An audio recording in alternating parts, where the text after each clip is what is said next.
para pemirsa yang berbahagia, alhamdulillah pada kesempatan kali ini kita akan mendengarkan cerita tentang bagaimana NU itu dilahirkan, sebelum NU lahir sampai nanti NU menjadi besar seperti sekarang ini.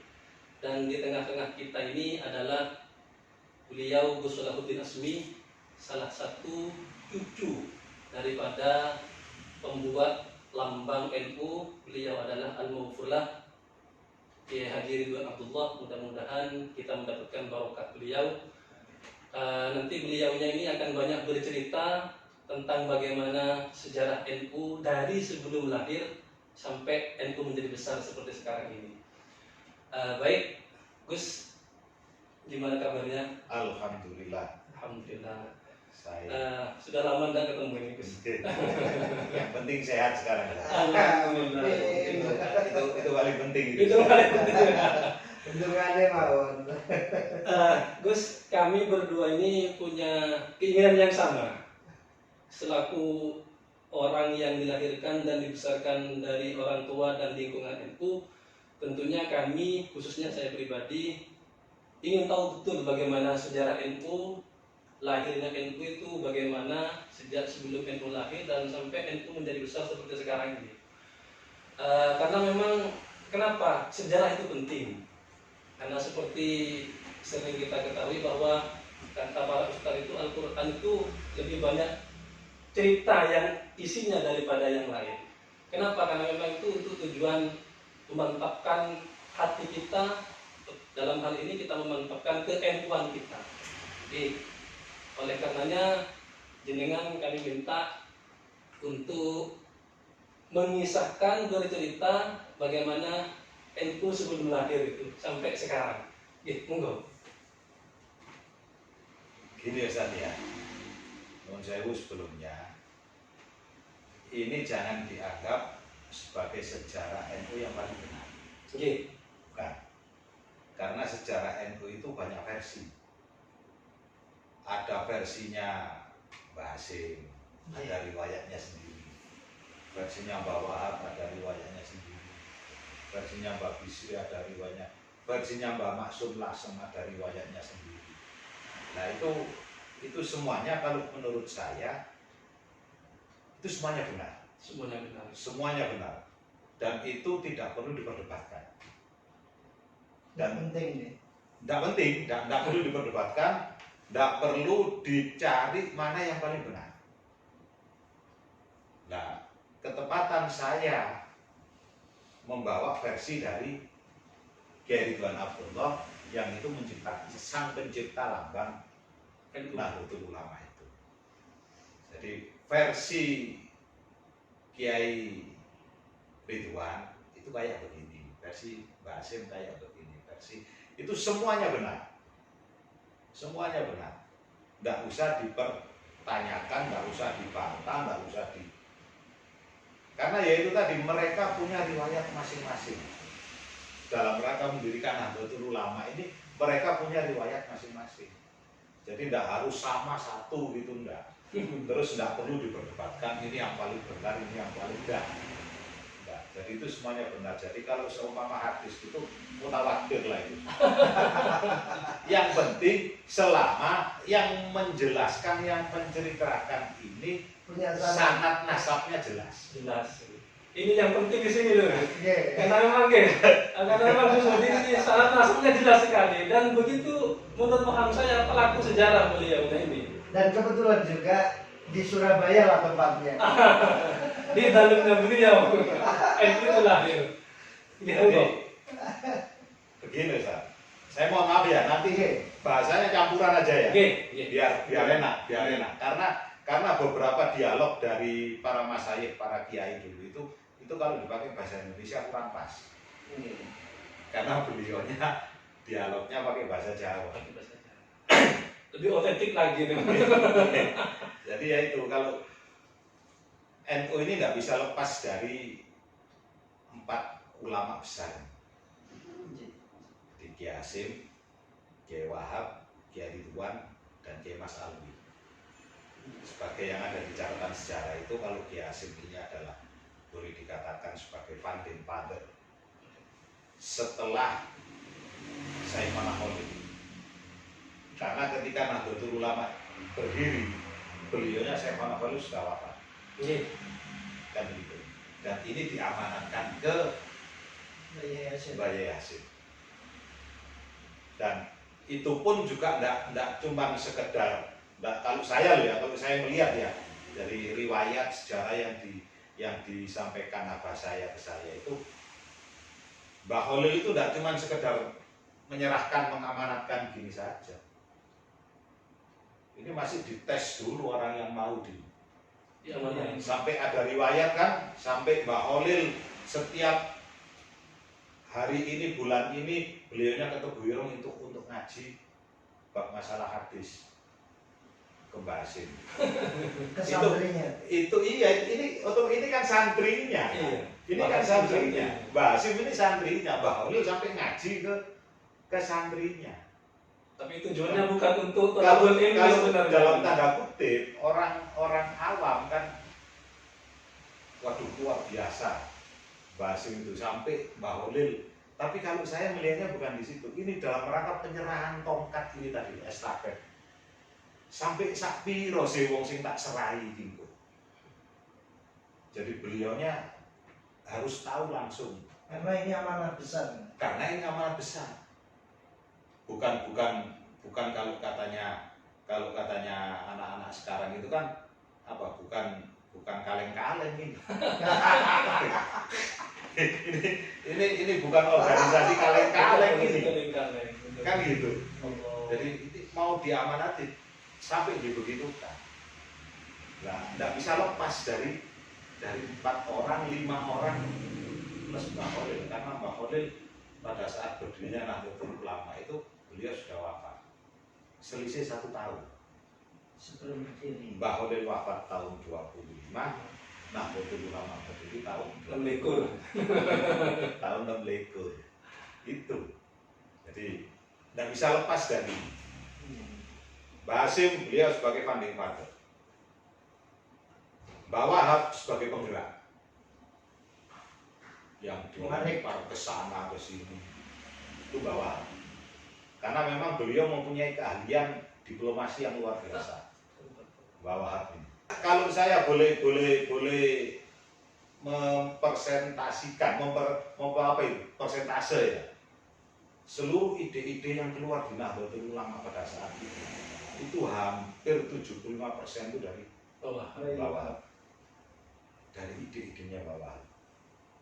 Ya itu kalau katanya abah saya gak iso menang. Ono gagasan-gagasan ini. Ada aja yang disampaikan. Dan itu selalu logika. Rasional yang dianukan Mbah Wahab itu. Orangnya kecil kalau katanya Mbah Wahab. Memang Mbah Wahab itu orangnya kecil. Posturnya kecil. Tapi apa karena saking gara-gara kecil itu jadi bisa kayak begitu.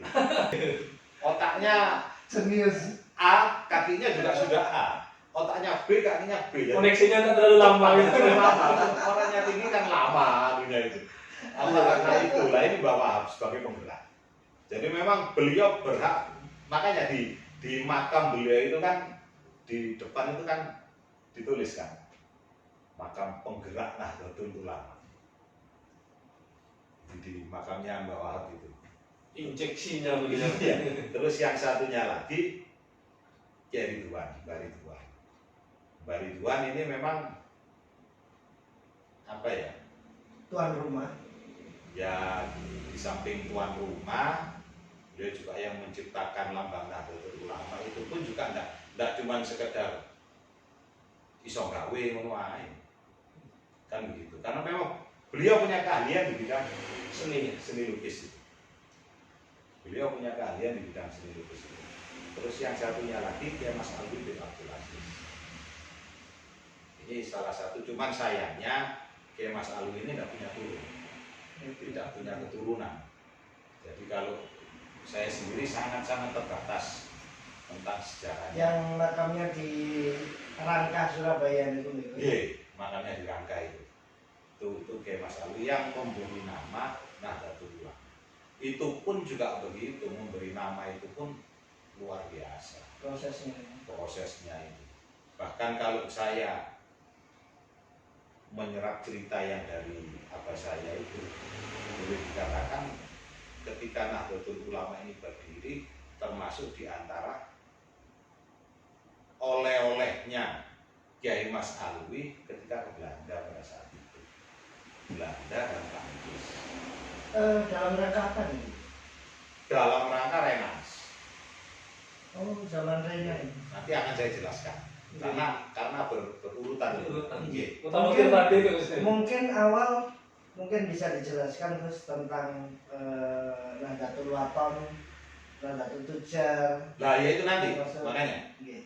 Nahdlatul Ulama ini begini, Nahdlatul Ulama itu berdiri kalau dilihat dari tahunnya itu diawali ketika Mbah Wahab pulang dari Mekah, yaitu tahun 1912. Beliau pulang yang paling terakhir di antara teman-teman yang lain yang pada saat itu sama-sama berangkat ke Mekah.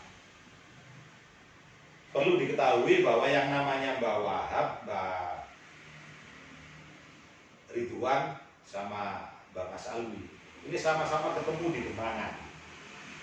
Jadi sama-sama nyantri di Mbak Khalil. Saya tahu. Oke. Sama-sama nyantri di sana. Jadi ketemunya itu di Demangan. Dari Demangan beliaunya terus ke Siwalan Panji Guguran. Memang diutus Mbak Khalil kayak begitu. Jadi setiap santrinya yang dari Demangan itu disuruh ke Siwalan Panji Guguran. Empuk wisudane mau di Siwalan Panji. Istilahnya itu begitu. Ke Kiai Hosin Siwalan Panji lah. Dari situ beliau ke Timur Tengah. Ke Mekah. Mbah Wahab Timur Tengah. Mbah Hasim pun kan juga kayak begitu. Nggih. Mbah Hasim kan juga kayak begitu dari ke Timur Tengah. Nah ini berangkat ke Timur Tengah semua. Yang paling akhir itu Mbah Wahab. Pulangnya. Nggih.